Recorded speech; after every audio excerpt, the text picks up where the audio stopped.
If this morning's gospel reading sounds a little familiar to you, well, it should. Last week we read Mark 1:1-8. The first verse of Mark 1 is about Jesus, the beginning of the good news of Jesus Christ, the Son of God. But after that, the next 7 verses are about John the Baptist. This week, we read from the first chapter of John's Gospel. The first chapter of John is a lot longer than the first chapter of Mark. There's a lot going on in John 1, from an opening poem about the Word of God to the call of the first disciples. But once again, we are reading a passage about John the Baptist. Now, many of you know I use a list of readings for each week called the Revised Common Lectionary, which is put together by a large group of Christian preachers and scholars, not by me. And when I saw that this Advent, 2 weeks in a row, we would have readings about John the Baptist, I wondered why. I imagine some of you are wondering the same thing this morning. Why 2 weeks on John the Baptist? So I did a little investigating. As it turns out, John the Baptist is one of the most important figures in the New Testament. After all the sermons and Sunday school lessons I've heard, all the classes on the New Testament I've taken, all the books about the Bible I've read, and even the classes on the New Testament that I helped to teach, I'm not sure that I knew that before this week. John the Baptist shows up in Matthew, Mark, Luke, John, and Acts. By my count, he is mentioned in 8 chapters of Matthew, 5 chapters of Mark, 8 chapters of Luke, 5 chapters of John, and 4 chapters of Acts. 30 chapters in the New Testament mention John the Baptist. Only a few other New Testament figures, people like Jesus and Peter and Paul, appear more frequently. John the Baptist is also one of the few people from the New Testament mentioned at all by non-biblical writers of the time. The first century writer of the stories, Josephus, talks about John and his execution by Herod. For someone so prominent in the Bible, we know surprisingly little about John the Baptist.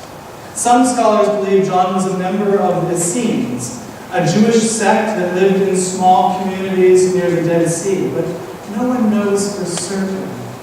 He is not the same person as John, the disciple of Jesus. He did not write the Gospel of John, 1st, 2nd, or 3rd John, or Revelation. He was not one of Jesus' followers.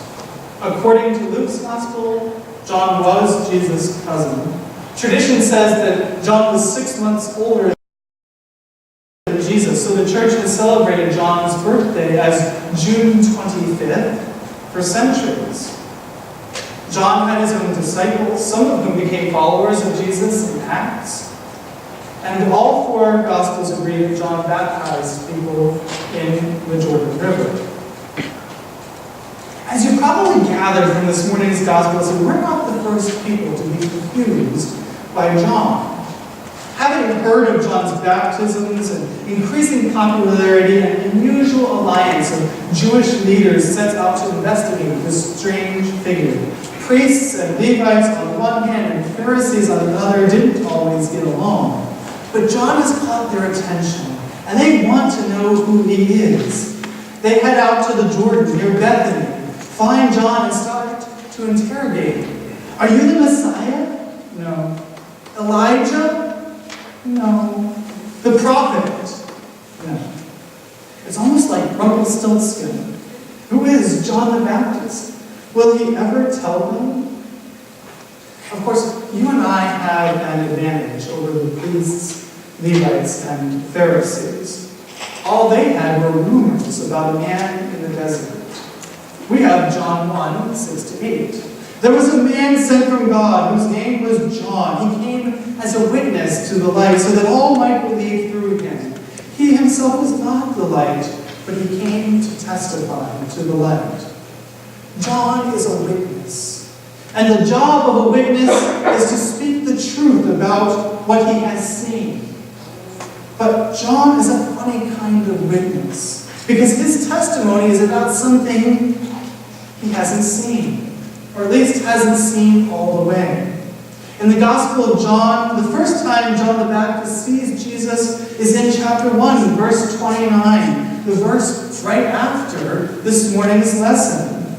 And John dies long before Jesus is crucified or raised from the dead.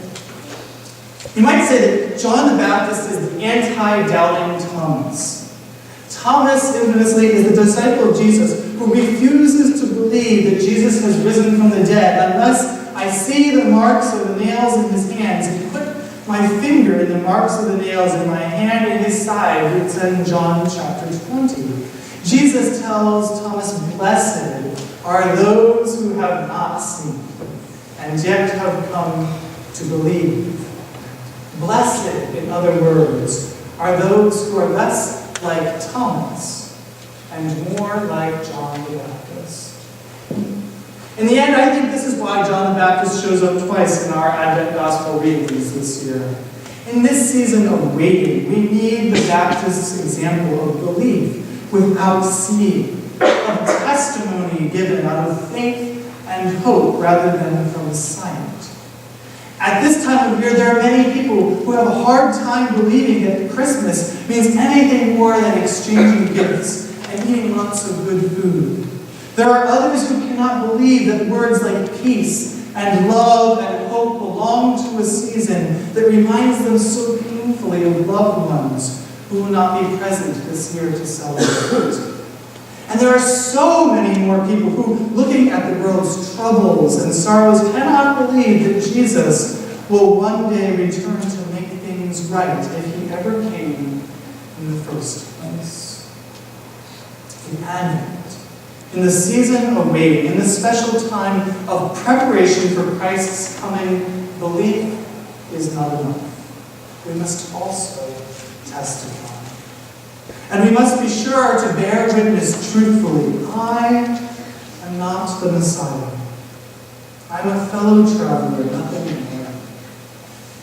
I am not the one who has been waiting for. But I know him. I wait for him too. I cannot save you or anyone else. But I know who can. I wait for him too. I am not the Messiah.